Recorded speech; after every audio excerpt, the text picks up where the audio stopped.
माझ्या बाळा, तू म्हणतोस ना, शेवट गोड करी स्वामीराया.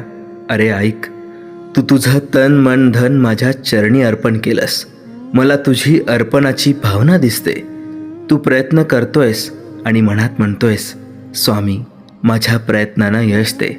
बाळा, प्रयत्न तुझे आहेत, पण बळ मी देतो. तू म्हणतोस ना, माझ्या कर्तृत्वाला ताकद दे.